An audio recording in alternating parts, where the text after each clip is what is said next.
in the prestigious Academy of Excellence, where the motto was strive, surpass, and succeed, academic success was everything.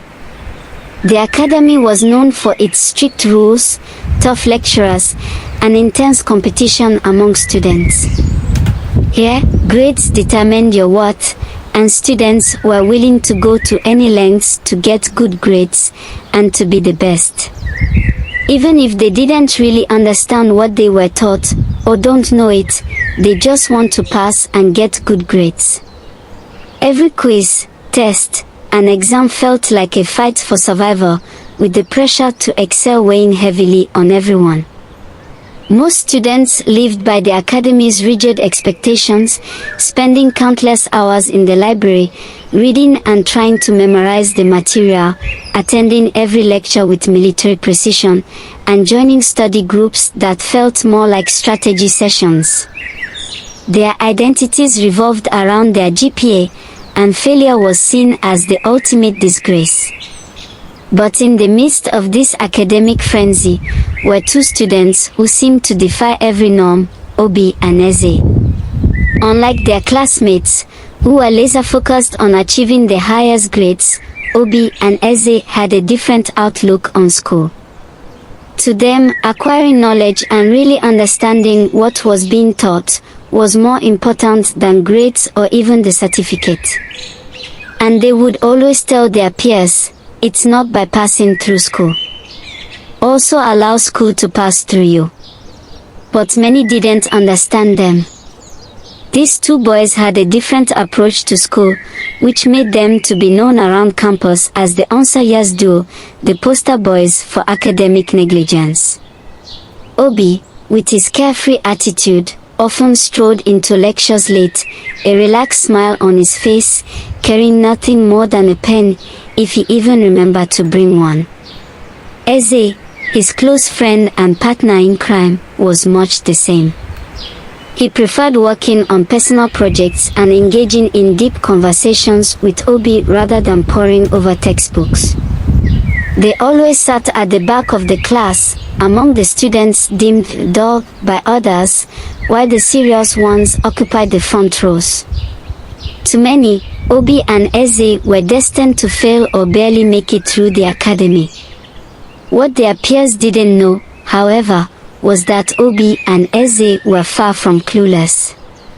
They had mastered the art of blending in, making sure not to draw too much attention to themselves. In class, they rarely answered questions posed by the lecturers, sitting back with relaxed expressions as if they weren't paying attention. When called upon directly, they'd shrug and give a half-hearted response that made their classmates smirk. But when they did ask questions, it was a different story. Their queries were never about the obvious or straightforward. Instead, they challenged the lecturers with questions that delved deeper into the material, leaving everyone in the room, students and lecturers alike, pausing to think. These moments were rare, but when they occurred, even the toughest lecturers were quietly impressed. Their classmates were baffled. How do they even come up with these questions, they wondered. Outside of class, Obi and Eze tried to make friends, but most of their peers saw them as unserious, perhaps even bad influences. They looked down on them. In a school where everyone was scrambling to be the best, hanging out with the unserious duo seemed like a waste of time. After all, Obi and Eze were known for missing lectures, arriving late, not having notes, and being unaware of assignments until the day they were due. They were the students that would reply, "Did they give us any assignment?" when asked on the day of submission if they have done their assignment. How could they possibly help me academically, many students thought. Obi and Eze, despite being seen as the most unserious students in the Academy of Excellence, quietly turned their attention to those who were often overlooked, the students who struggled academically. These were the students who sat on the fringes, despised and ignored by their peers. In a school where many were stingy with their knowledge, fiercely guarding their notes and refusing to help others, Obi and Eze did the opposite. They befriended the so-called dull students and began to help them. While the brilliant students hoarded their knowledge, Obi and Eze patiently explained concepts, simplifying the most complex ideas into something more digestible. They didn't mock or belittle. Instead, they encouraged their new friends, making learning less daunting. The atmosphere around them was always relaxed, which made it easier for the struggling students to open up and ask questions. Slowly but surely, those who had once been at the bottom of the class started improving. Word of Obi and Eze's quiet influence began to spread, especially when some of the struggling students started performing better in tests and exams. The change didn't go unnoticed by the academy's top students, particularly by the best student, Chima, who always ranked first. He was confident in his position, but something strange had happened in the latest set of results. He has been knocked down to second. And his friends, the ones who usually took the next top spots, had slipped to 4th, 5th, 6th, 7th, and 8th. This puzzled Chima. He knew he and his friends were brilliant, yet someone had managed to outperform him. And another person had managed to outperform them. The academy posted results by matriculation numbers only, so names were never revealed. This anonymity was meant to keep the competition fair, but now it only deepened the mystery. Who could possibly be first and third? Chima wondered. His friends were equally curious and slightly unnerved. They had always been confident in their abilities, but now two unknowns had outshone them. Whispers began to circulate as everyone speculated on who the mysterious first and third students could be. Some suspected it might be transfer students or hidden geniuses. They were really worried. The whispers grew louder as the top students tried to uncover the identities of the mysterious first and third rank students. The academy was buzzing with speculation. Chima and his friends were particularly concerned, their confidence shaken by this sudden challenge to their dominance.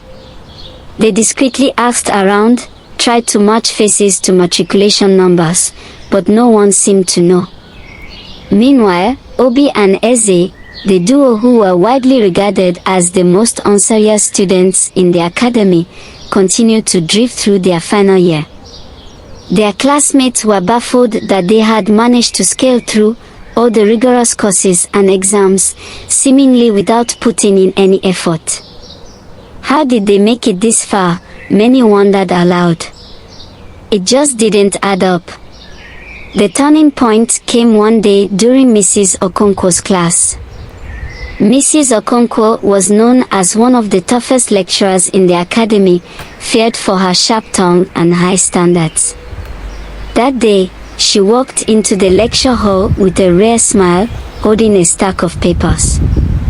As you know, she began addressing the class. The recent promotional exam included an essay that was intended to challenge your understanding and creativity.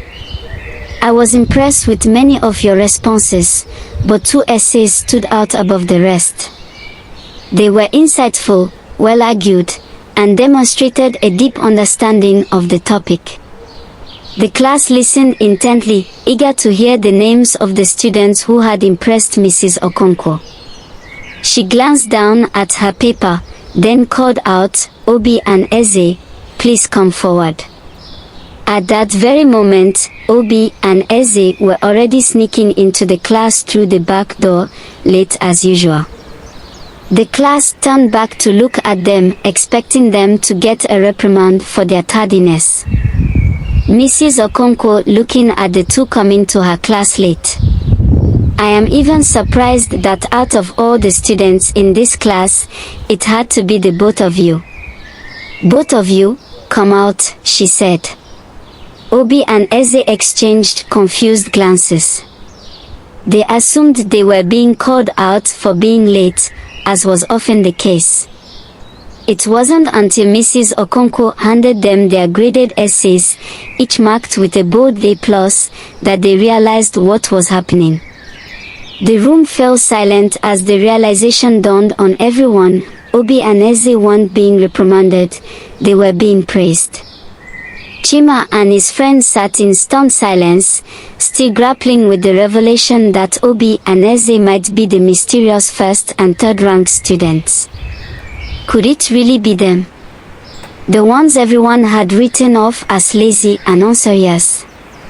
They replayed every moment in their minds, the brilliant questions, the deep insights disguised by a carefree attitude, and all the pieces started to fit together. Yet, doubt lingered. Could they be cheating in exams? Whispers of suspicion spread among the students. After class, Chima and his friends approached Obi and Eze, hoping to get some answers. "How did you write that essay?" one of them asked, trying to mask his disbelief. Obi and Eze exchanged knowing glances before replying with their trademark nonchalance, "It is God. We are not sure. God just helped us." Their vague response only fueled the curiosity of their classmates. Determined to uncover the truth, the other students began observing Obi and Eze closely, especially during exams. They watched for any signs of cheating, but to their surprise, Obi and Eze didn't copy from anyone. They wrote confidently, from memory, with no sign of hesitation. Slowly, the doubts began to fade, and it became clear that Obi and Eze were not only intelligent, but perhaps among the smartest in the class. What many didn't know was that these two boys usually read at home and in secret, and even researched a lot. They always tried to look out of the box, finding ways the knowledge they were getting could be applied in real life. They weren't interested in blind memorization of the handouts and notes, but in really understanding the material.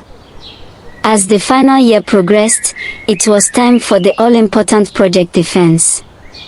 The stakes were high, and every student was eager to impress the panel of lecturers and the industry professionals who would be attending.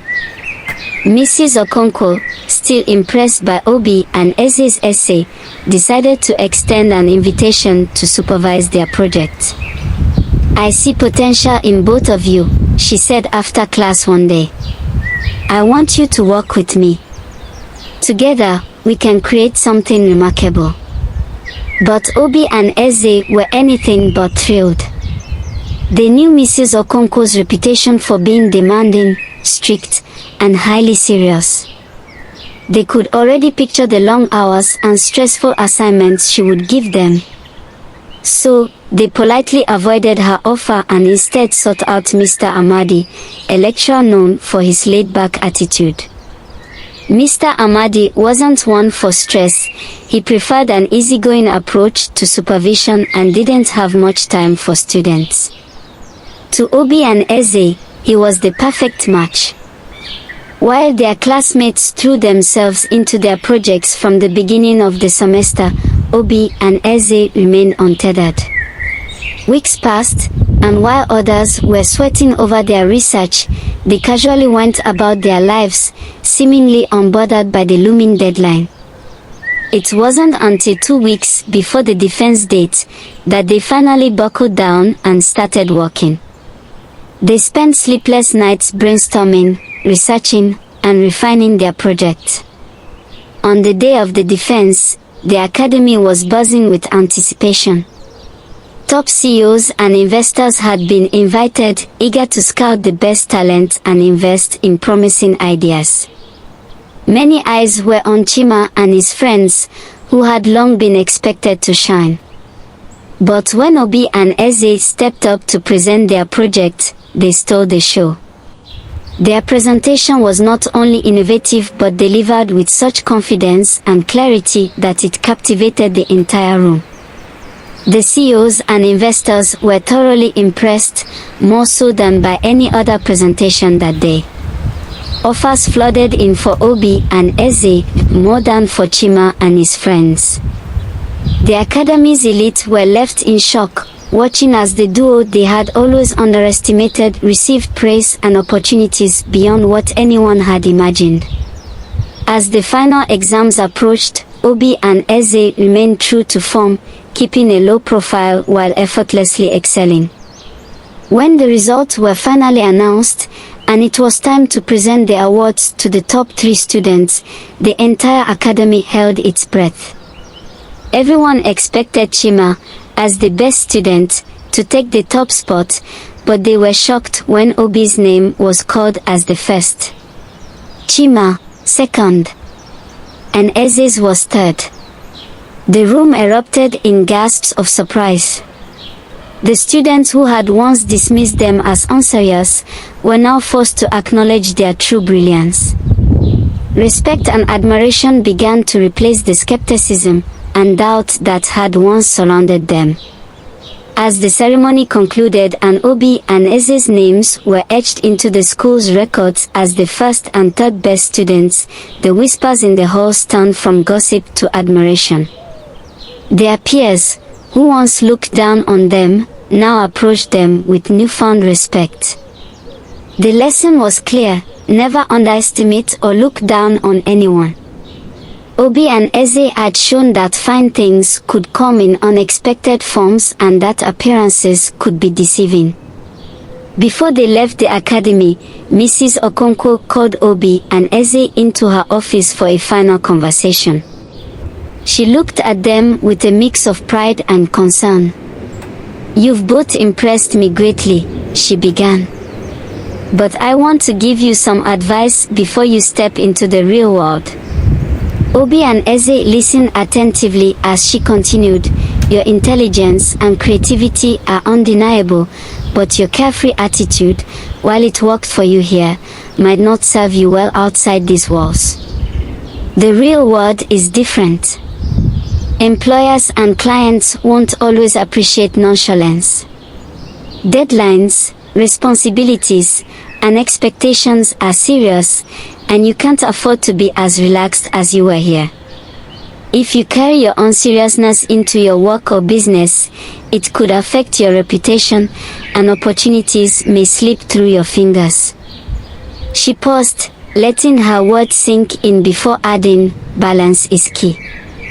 You've shown that you can achieve great things, but now you need to show that you can be reliable and professional as well. Don't let your brilliance be overshadowed by a lack of discipline. The world will be watching, and it's up to you to make sure they see your best." Obi and Eze nodded thoughtfully, understanding the weight of her words. They knew Mrs. Okonkwo was right. While their unique approach had worked within the academy, they realized that the world beyond its gates would demand more from them. As they prepared to leave, the entire school buzzed with the lessons learned from their journey. Students began to treat each other with more respect, understanding that intelligence, potential, gifts, and talents could be found in the most unexpected places. No one would ever again assume that just because someone seemed carefree or different, they lacked the ability to excel. They also learned not to be too focused on grades alone, but on acquiring knowledge and understanding of what was taught. They were no longer interested in blind memorization for exams, something they were to easily forget after. They now remembered Obi and Eze's words, "It's not by passing through school.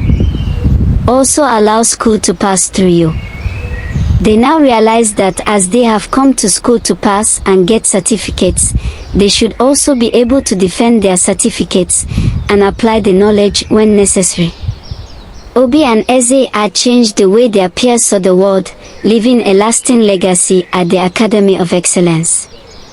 In the end, Obi and Eze had not only succeeded but had done so on their own terms. Their journey through the Academy of Excellence was a testament to the idea that succeeding in life isn't always about following the rules or fitting into a mold. Sometimes, It's about being true to yourself, even if that means doing things a little differently.